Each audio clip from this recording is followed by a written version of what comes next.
बिस्मिल्लाहिर्रहमानिर्रहीम, अस्सलाम वालेकुम। मैं फैज़ान रिजवी हूँ और आप मेरे यूट्यूब चैनल और फेसबुक पेज देख रहे हैं। आज 16 मई 2022 है, दिन है जी पीर का। इंपॉर्टेंट अपडेट्स हैं रूस और यूक्रेन के दरमियान जारी जंग तनाज़े के हवाले से। सुबह हमारी बात नहीं हो सकी थी, हमने अज़ोवस्टाल स्टील प्लांट के मामले पर बात की थी। इस वीडियो में भी अज़ोवस्टाल स्टील प्लांट के मामले पर लास्ट में बात करेंगे, क्योंकि मुआहिदा तय पा चुका है रूस और यूक्रेन के दरमियान। शदीद ज़ख्मियों की जो इवैक्यूएशन है उसका मुआहिदा तय पा चुका है, लेकिन रशिया ने कंडीशंस मुख्तलिफ रखी हैं। वो कंडीशंस क्या हैं वो भी आपको बता दूंगा, लेकिन उससे कबल रीसेंट अपडेट्स मैं आपको बता दूं। ये मैप आपको नजर आ रहा होगा, इसमें मैं आपको ये बताऊं इंपॉर्टेंट अपडेट ये है कि रशिया की फोर्सेस वापस लौटना शुरू हो गई हैं काफ़ी सारे इलाकों से, जो कि यूक्रेन क्लेम कर रहा है कि खार्किव का जो इलाका है जहां पर बहुत ज़्यादा इंटेंस फाइटिंग दोनों ममालिक के ट्रूप्स के दरमियान स्टार्ट ही से 24 फरवरी से जब से रशिया ने अपने ऑपरेशन का आगाज़ किया है तब ही से खार्किव जो है, या हार्किव इसे कहते हैं, ये मरकज़ बना हुआ था दोनों ममालिक के ट्रूप्स की लड़ाई का। तो अब यूक्रेन ने क्लेम ये किया है कि रशिया की फोर्सेस को हमने पीछे धकेल दिया है, और उन्होंने एक तस्वीर भी, ये तस्वीर आपको नजर आ रही होगी, ये यूक्रेन के ट्रूप्स ने ये तस्वीर जारी करके ये बताया कि ये खार्किव के मकाम पर रशिया और यूक्रेन का जो बॉर्डर है, ये वहाँ पर यूक्रेन के जो ट्रूप्स हैं उन्होंने ये तस्वीर ली और ये बताया यूक्रेन के अवाम को कि हमने मॉस्को की फोर्सेस को पीछे धकेल दिया है। सिर्फ यही नहीं बल्कि खिरसोन, वो इलाका जहां मॉस्को की फोर्सेस जिसका कंट्रोल हासिल कर चुकी थी और क्लेम कर चुकी थी कि खिरसोन का कंट्रोल हमने हासिल कर लिया। कोई आज की बात नहीं है, 15-20 दिन पहले मॉस्को की फोर्सेस जो है वो खिरसोन जो शहर है उसका कंट्रोल संभाल चुकी थी, लेकिन यूक्रेन ने आज क्लेम किया कि हमने खिरसोन के कुछ इलाके भी वापस लेना स्टार्ट कर दिए हैं। अब मॉस्को की फोर्सेस को कीव, यूक्रेन की फोर्सेस जो हैं वो पीछे धकेल रही हैं, या फिर यूं कह लें कि मॉस्को की फोर्सेस जो हैं वो वापस लौटना शुरू हो गई हैं। और जो फोकस है मॉस्को की फोर्सेस का वो इस वक्त है डॉनबास रीजन, लोहेंस्क और डोनेट्स्क, जहां पर बहुत ज्यादा शेलिंग फायरिंग जो है वो रिपोर्ट हो रही है। और ये कहा जा रहा है कि मॉस्को की फोर्सेस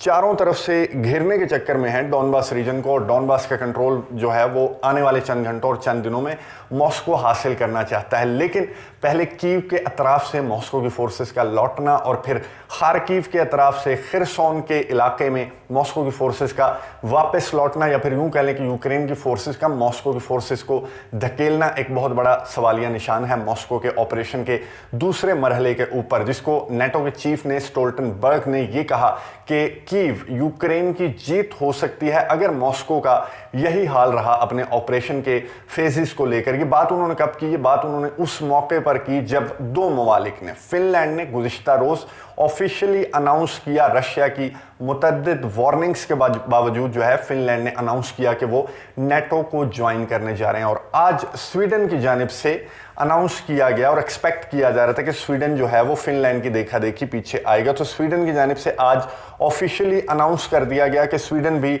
नेटो के अलायंस को ज्वाइन करेगा, जिसके बाद व्लादिमीर पुतिन ने, रूस के सदर ने एक इंपॉर्टेंट बयान जारी किया। और व्लादिमीर पुतिन ने यह कहा कि फिनलैंड और स्वीडन से हमें पर्सनली कोई मसला नहीं, और इनकी नेटो की मेंबरशिप इन्हें मिल भी जाती है तो भी हमें इनसे कोई थ्रेट जो है नियर फ्यूचर में नज़र नहीं आ रहा। लेकिन हम सिचुएशन को देखेंगे और उस हिसाब से हम तय करेंगे कि इन दोनों ममालिक के साथ क्या करना है, क्योंकि रशिया का क्लियर कट मौक़िफ़ है। व्लादिमीर पुतिन ने कहा, ये किस मौके पर बात कर रहे थे व्लादिमीर पुतिन?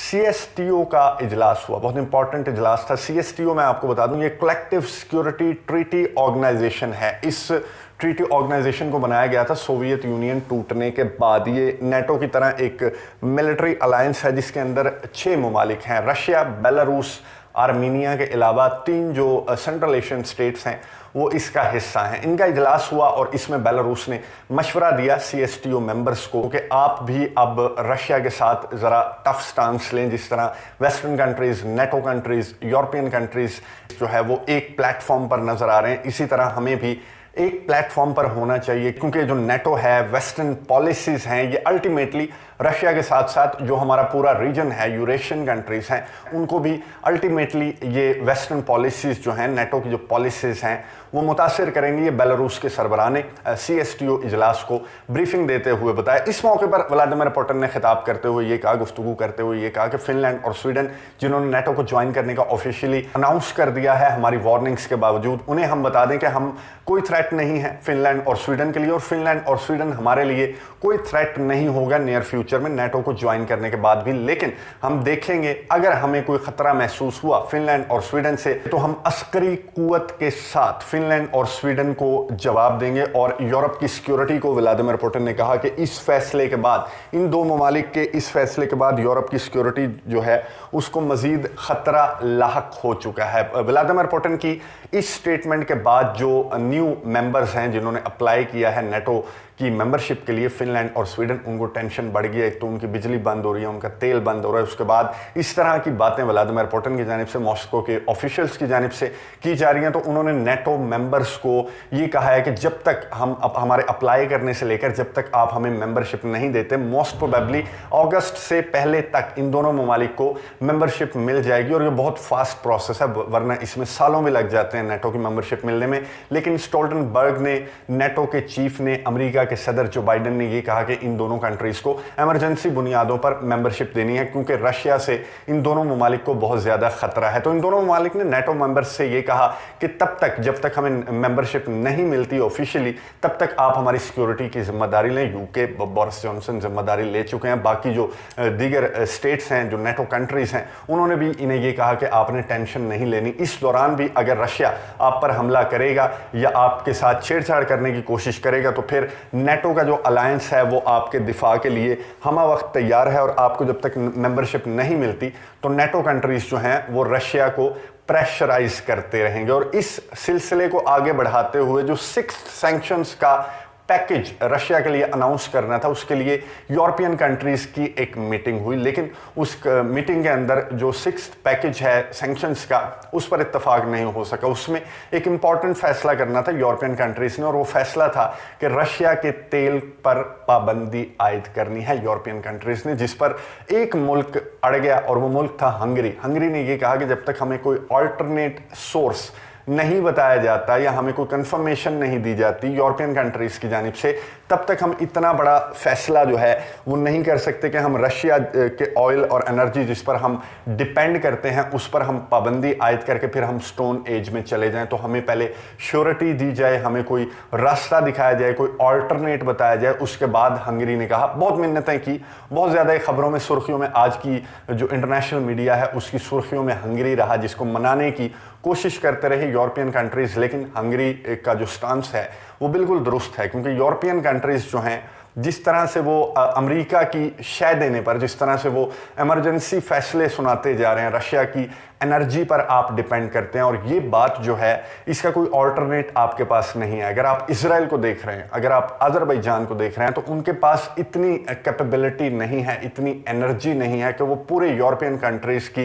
एनर्जी की जो डिमांड्स हैं, जो तलब है, उसको पूरा कर सकें। और कोई रास्ता भी नहीं है। अभी तुर्की बहुत ज़्यादा कोशिशें कर रहा है। आज TRT की एक रिपोर्ट थी जिसमें ये बताया गया था कि तुर्की ने मशीनरी मंगवा ली है और तुर्की जो है वो ईस्टर्न मेडिटेरेनियन सी के अंदर खुदाइयाँ स्टार्ट करने वाला है और गैस की तलाश में तुर्की जुतने वाला है। एक तो ईस्ट मेड का जो प्रोजेक्ट है उसके थ्रू जो इजराइल की गैस है वो भी तुर्की के रास्ते से यूरोपियन कंट्रीज को मिलेगी। इसके अलावा जो अजरबैजान की गैस है वो भी तुर्की के रास्ते से ही यूरोपियन कंट्रीज को जाएगी। इसके अलावा भी ईस्टर्न मेडिटेरेनियन सी के अंदर तुर्की जो है वो एनर्जी की तलाश में लग पड़ा है, जिसके लिए मशीनरी जो है TRT की रिपोर्ट के मुताबिक मशीनरी आने वाले चंद दिनों में 19 मई तक ये मशीनरी पहुंच जाएगी, जिसके बाद ड्रिलिंग स्टार्ट होगी। और तुर्की जो है वो एक मेन पोजीशन हासिल करने के चक्कर में, एक तो इसराइल की गैस जो है वो बरास्ता तुर्की प्रोवाइड करके, और दीगर जो गैस के ज़खायर अगर ईस्टर्न मेडिटेरेनियन सी के अंदर से तुर्की को मिल जाते हैं तो फिर, लेकिन ये एक लॉन्ग प्रोसेस है। तब तक यूरोपियन कंट्रीज जो हैं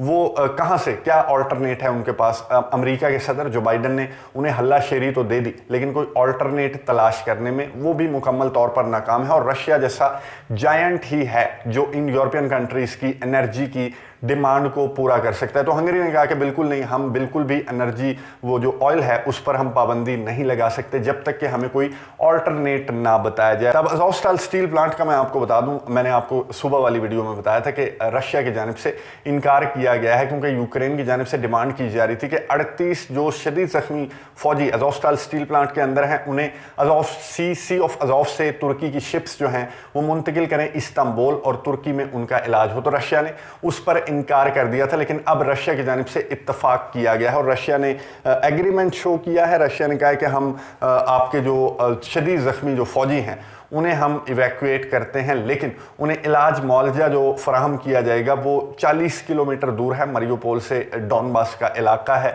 सेपरेटिस्ट के अंडर कंट्रोल है, यानी कि रशिया के अंडर कंट्रोल है। वहां पर जो हॉस्पिटल है उधर इन 38 को मुंतकिल किया जाएगा और इनकी सिक्योरिटी फुल टाइट किस्म की जो सिक्योरिटी है उसकी जिम्मेदारी डॉनबास के जो सेपरेटिस्ट लीडर्स हैं उनके हवाले रशिया के सदर व्लादिमीर पुतिन ने की है। और इन जख्मियों की इवैक्यूएशन का जो अमल है आने वाले चंद घंटों में, इस वक्त जब मैं वीडियो रिकॉर्ड कर रहा हूं तो आने वाले चंद घंटों में इनकी इवैक्यूएशन का अमल मुकम्मल कर लिया जाएगा। साथ ही व्लादिमीर पुतिन ने यह भी कहा कि बाकी जो ट्रूप्स वहां पर बैठे हुए हैं भूखे प्यासे, उन्हें भी कहो कि हथियार डाल दें, बाहर आ जाएं, लेकिन वो ट्रूप्स अपनी जिद पर अड़े हुए हैं और वो ट्रूप्स बाहर आने के लिए तैयार नहीं है। लेकिन आखिर कितने दिन मजीद सर्वाइव करेंगे वो ट्रूप्स भी आने वाले चंद दिनों में, अगर उन्हें कोई खुफिया रास्ता नहीं मिलता तो फिर वो अल्टीमेटली बाहर आएंगे और जो राज 2 हफ्तों से जायद से छुपा बैठा है अज़ोवस्टाल स्टील प्लांट के अंदर, वो 2-4 रोज मजीद देख लेते हैं कि वो बाहर आता है या फिर उन्हें अंदर ही रशिया की फोर्सेस को कोई इलाज करना पड़ेगा उनका। बहरहाल मामलात जो हैं वो बहुत खराबी की जानिब जाते हुए दिखाई दे रहे हैं, स्पेशली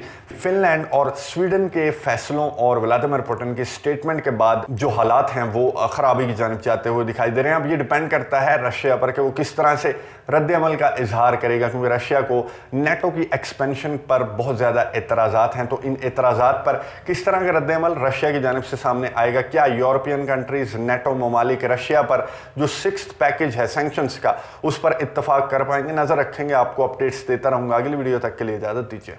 अल्लाह हाफ़िज़।